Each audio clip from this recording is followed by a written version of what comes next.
hiking in the White Mountains of New Hampshire is really all about how much time you're willing to dedicate to being in pain.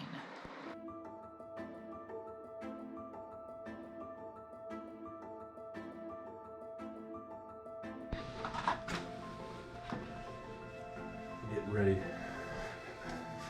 Little cold out there, huh? Oh yeah, it's freezing. Okay. Freezing. Good stuff. I got like 3 layers on here. Oh, jeez. That kind of morning. Good old Lily White Hyperlight Pack. Brand new. Time to break it in. Today.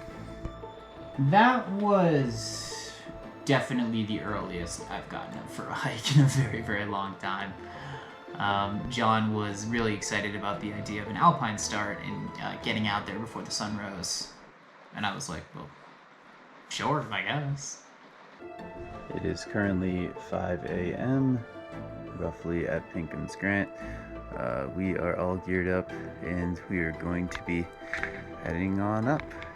How you feeling, John? I'm feeling great. He's feeling good. Pumped. He's pumped.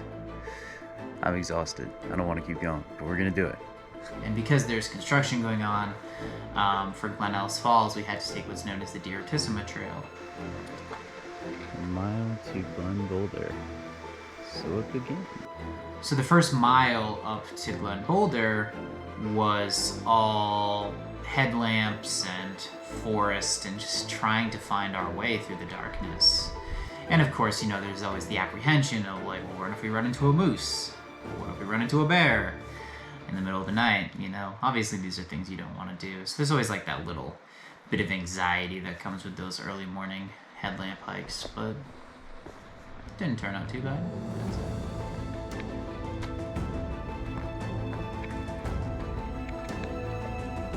A lot of West Coast hikers like to call the New Hampshire mountains and the mountains of the Northeast hills, right? And they love that. Oh, you got little hills.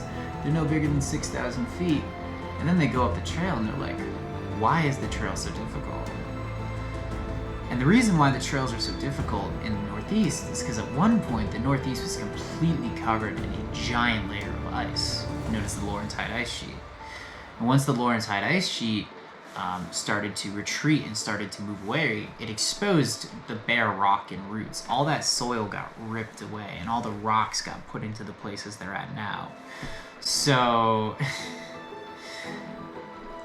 the trails are just so rocky and rooty because there was no soil to begin with.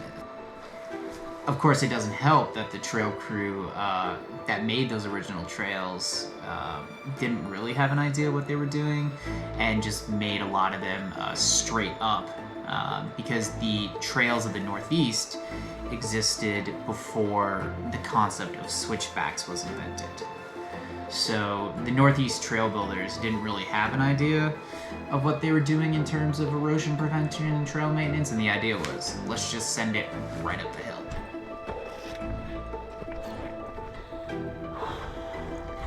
Much to the dismay of us hikers nowadays in the 2000s, for sure. How we doing, John? I'm doing good, man. Doing good. Powering through. Powering through, making our way up. Freaking gorgeous out. Alright. Onward and upward. John is a friend of mine from college. We actually met in the sauna at the university. I was there with my roommate, and John was also there. And me and my roommate were just talking at our necks, saying absolutely nothing of any consequence. And John laughed at one of our jokes. And we were friends ever since. John is a strong dude, man. Bodybuilder, training for a marathon, running 9-minute miles. He is absolutely dedicated to his fitness. So it was kind of fun to be like, all right, I see your world. I'm gonna take a step into mine. Let's see how you do in these mountains. All right, buddy. Welcome to the Alpine Zone. Here we go. And the climb was, pretty tough. We were doing it in the dark. It was super cold. I don't really have that good of knees anymore, so my knees were completely screaming the entire way up. You're heading up the mountain, you're heading up, you're climbing, you're suffering, you're breathing heavy, your calves are on fire, your knees are shot. Nice one. And then you make it to Glen Boulder, and you make it there before sunrise, and suddenly the sun comes out.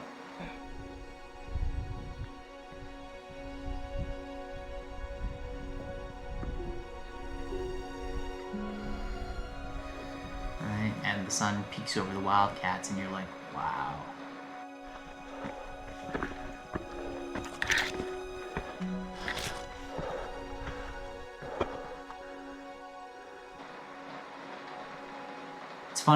It's funny how the mind works like that. One moment you're suffering, you don't want to do it anymore, you want to quit, and then the next you're just so captivated by the beauty of what you're seeing.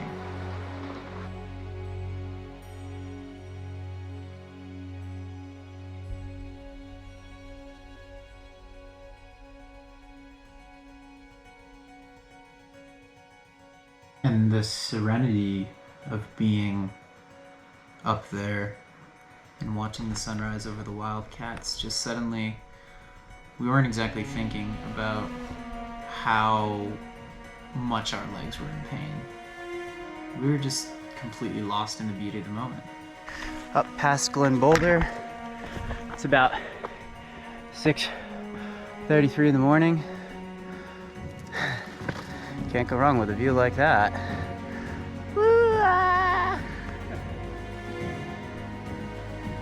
And those situations, those are what make hiking so special. It's amazing how the mind works like that, for sure.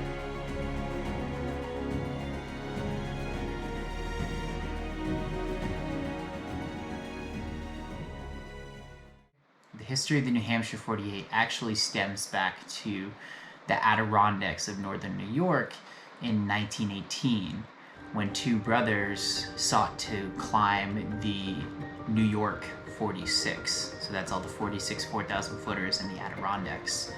So that's Mount Panther, Mount Gothix, Mount Santanini, Mount Marcy, the Wolf's Jaws.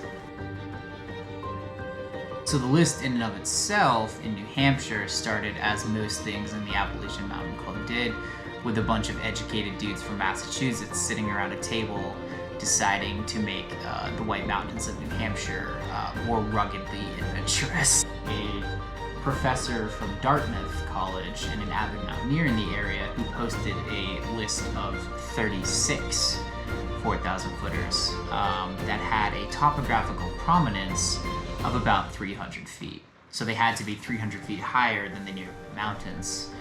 When asked about it, he mentioned that the 300-foot marker was kind of just arbitrary.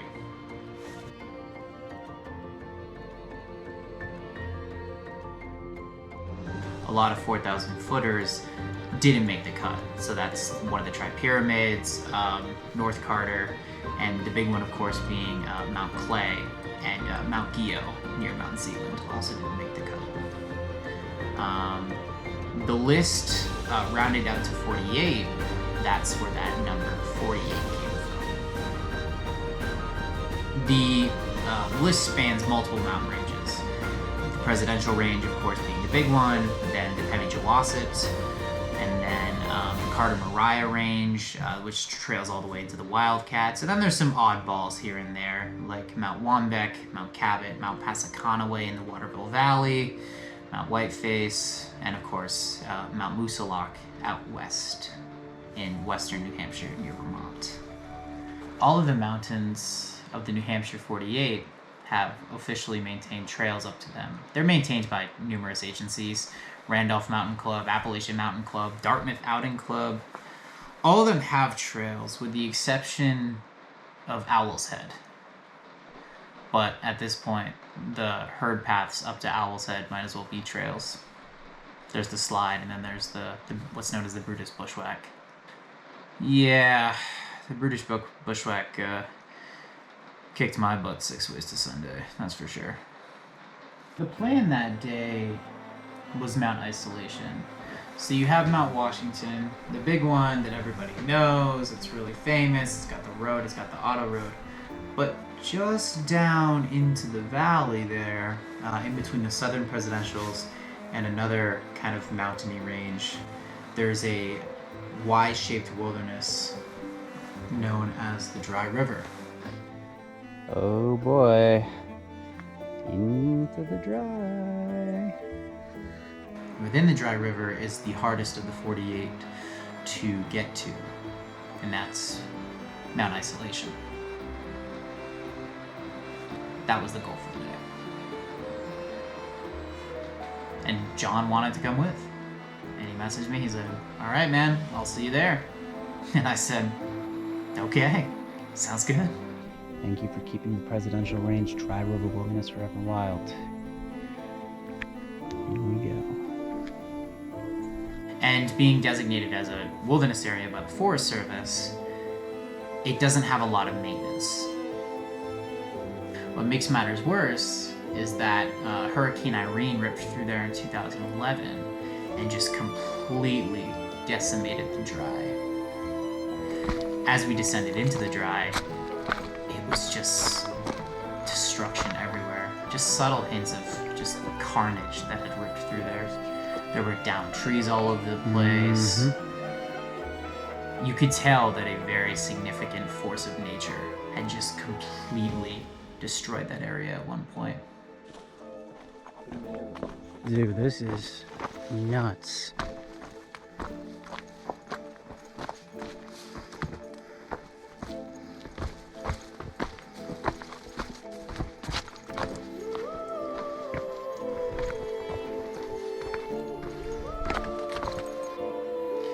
And it really makes you reflect on how powerful nature really is. There's a sense of beauty, though, as well. Being so isolated out there and being so far away from all the people, it's just, we really were in nature. And that was kind of magical.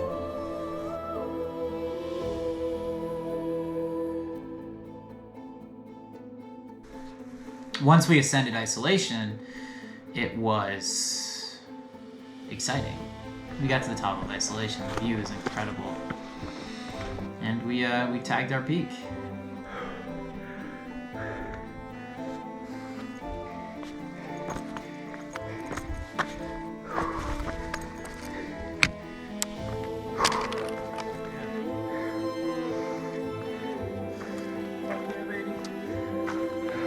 You know, we spent a little bit of time regrouping and discussing what came next, and of course what came next was actually going into the Dry.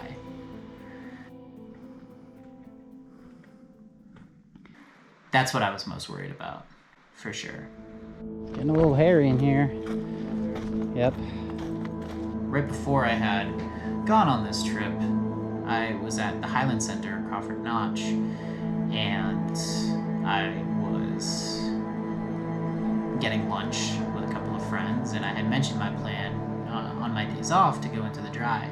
And one of the managers of the Highland Center spins around and she looks at me and she goes, "You know what they say about the Dry? And you know what they say about the Dry? People who go in Don't come out." But here we are in the fucking Dry. And of course that was kind of on the back of my mind the entire time.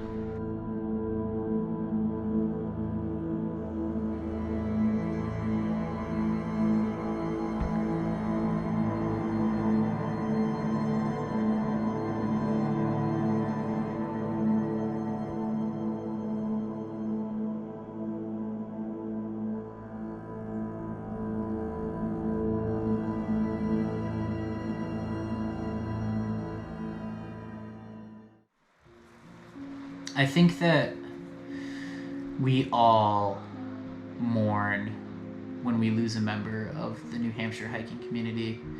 I think we all take a moment to really reflect on what we're out there doing and what we have and how thankful we are to still be alive, because whenever somebody, you know, passes away in the mountains we love, we all feel it. I remember when I was on Tom Field and Williams, my first one, I remember there were a couple of Western hikers from Wyoming, and this was right after a young lady had perished on Franconia Ridge. And they started going on this whole rant about how, oh, she was unprepared, she should have had more clothes, she should have had all this gear, she didn't know what she was doing. And you just want to look at them and go, shut the hell up. It is time for you to shut up.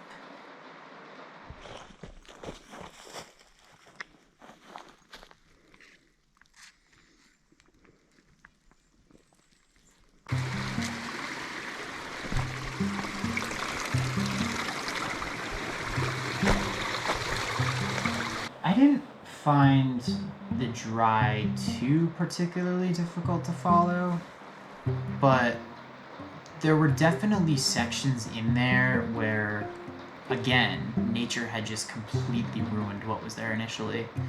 There were sections where the trail just completely disappeared, lost into a riverbed. Okay. So the trail was here at one point, but has since been completely washed out. And this is what we're up against. No signs of trail. Oh, jeepers. And there's sort of like a lesson in there, I suppose, on how, at the end of the day, in the White Mountains and all over the world, nature comes out on top, right? And anything that we do on this earth will eventually be reclaimed by nature itself.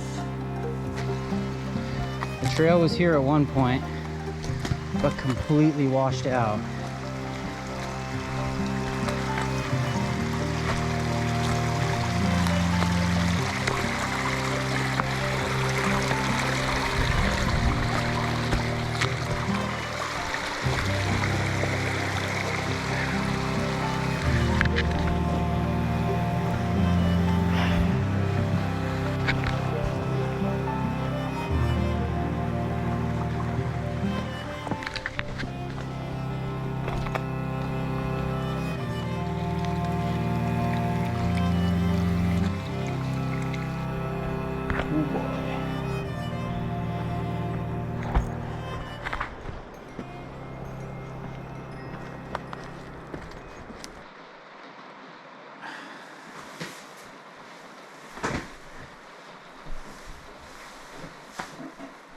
I was a bit of a loser before I started.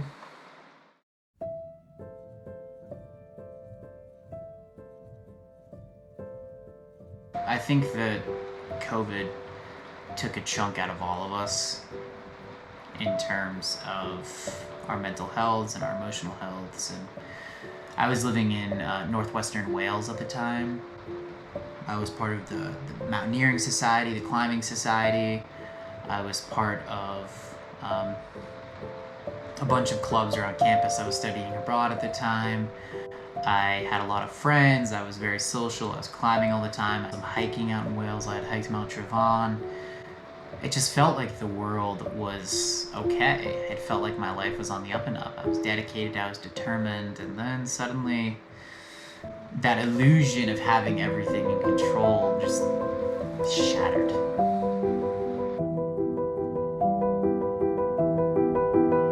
I was evacuated from Wales.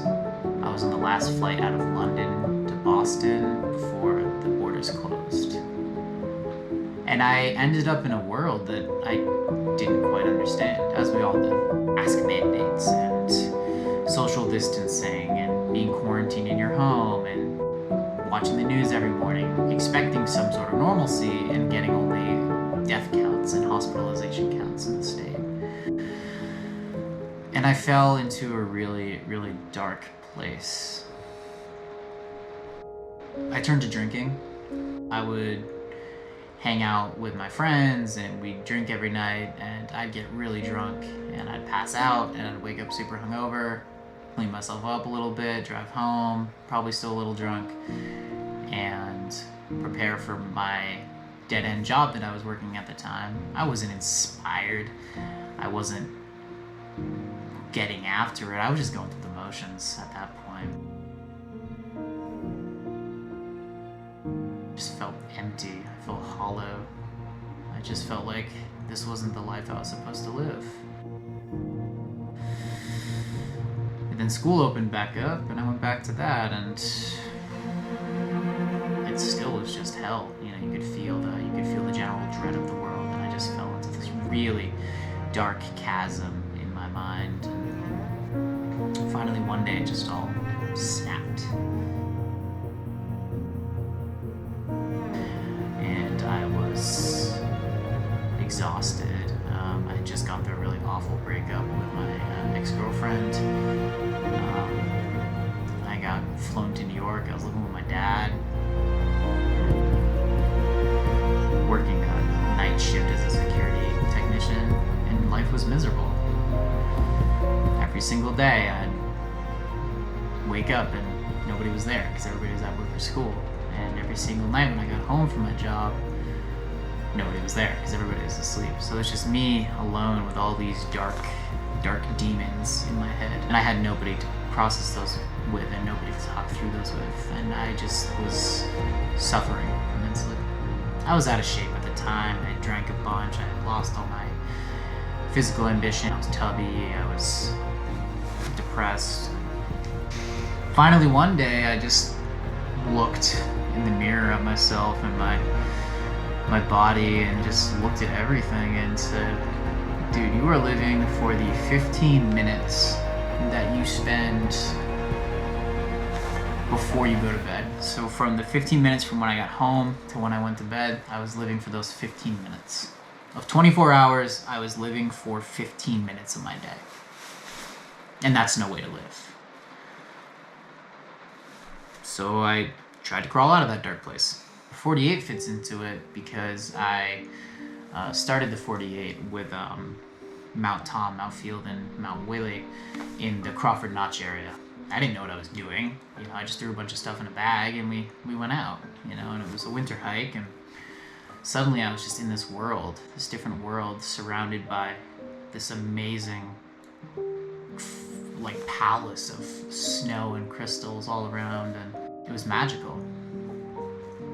And ever since then, the thought crossed my mind, for sure.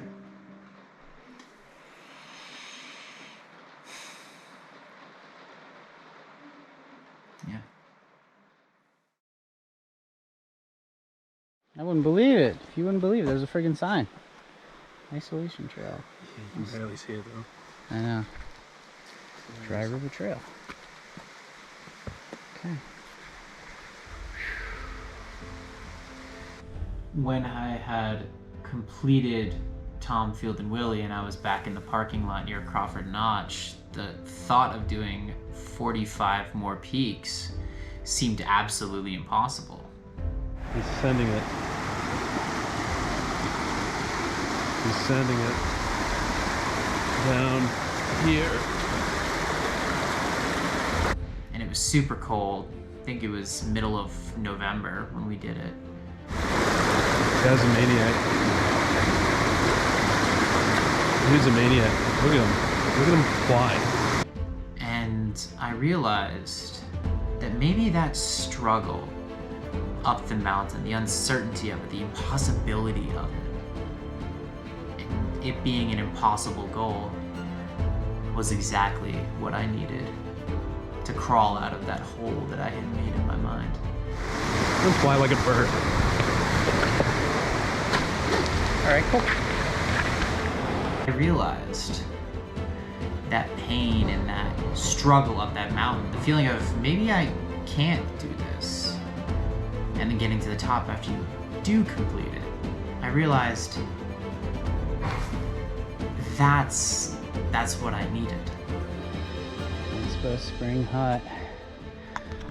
We have gone all the way over Glen Boulder, all the way to Isolation, Yeah. through the dry, You know how we do though. and now we're heading to Mitzvah Spring Hut.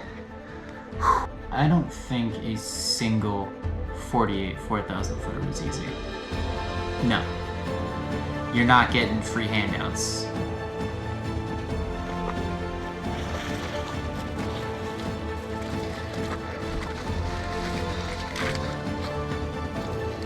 I think I got my butt handed to me 48 separate times. On 48 different occasions. Yes, I'm girl.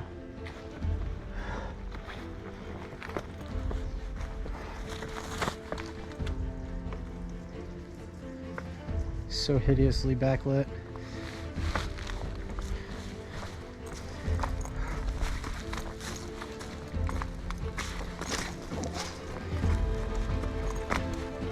And that's why I think it was so beneficial for me. This is crazy. Just walking, we're just straight up walking through a bog right now.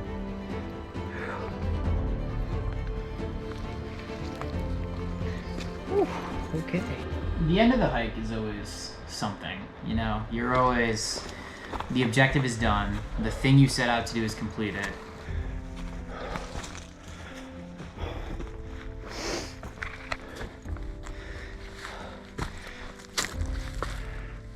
You're heading down from the mountain, you're exhausted, you're tired, you're beat, you just want to exit that wilderness. You make it back, you know, there's branches in your face, you're unsure of what comes next, you just want to be back surrounded by civilization and people.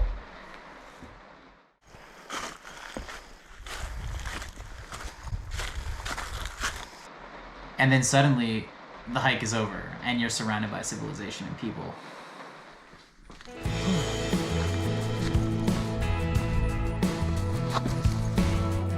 We did it. Yay.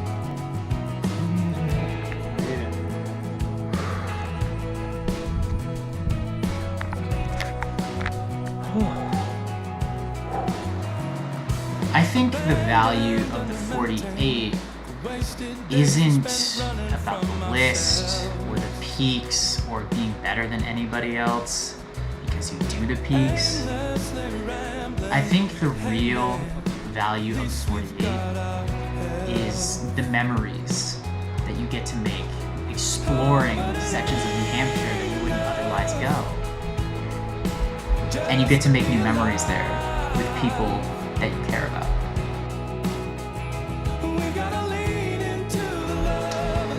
And I think these days, we all could do a little bit more of that.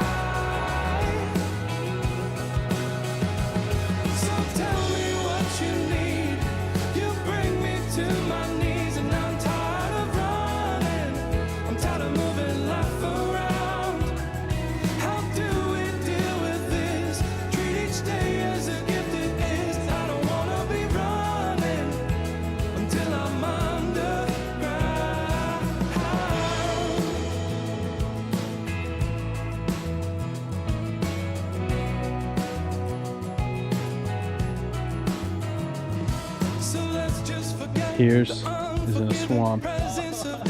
He messed up. This is why you should stay in school, kids. Otherwise, you end up in situations. Stay in school. Yeah. Okay, ready? Oh, he's got it though. Oh wow. Oh wow. Oh man. He's wrong with Okay, alright. Okay. you know I'm about to make you look sexy. Yeah, that's it. Oh yeah, show me those thunder thighs, boy. Yeah. There ain't nobody up there, is there?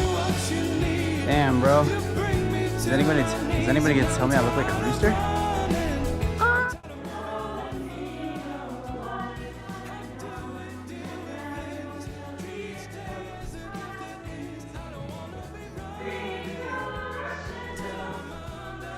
You can't make this shit up. Give me a screenshot, but hold on. Actually, wait, no, I don't do that. Captain's log. We're in like the middle of nowhere, I think. And John here's searching for the hose.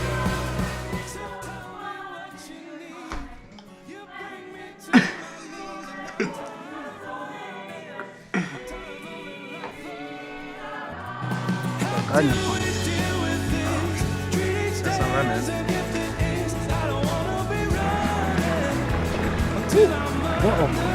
Whoa. I'm good. That was almost bad.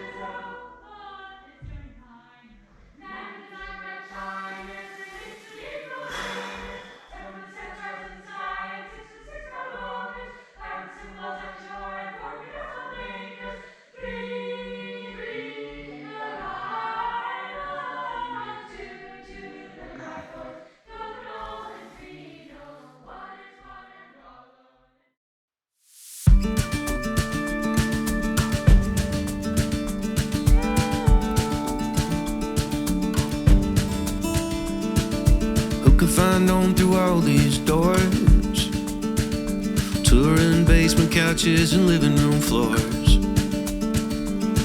On to the next town, to the next show, 'cause I went and caught a dream and I can't let go. Been trying to break into some boys club, they got cigars in that dry rub. I'd love to sing them all my songs, to see what I got. I wanted to get older, where the flowers hit the trees, where the lakes go to the rivers and the rivers throw a breeze. Raise a couple kids, becoming honest man. I put 100,000 miles on this man, 'cause I'm a running man.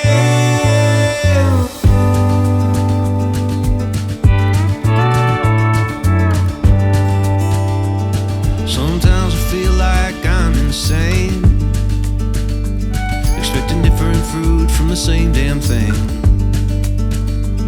But the sound of this band hitting that note takes this drowning man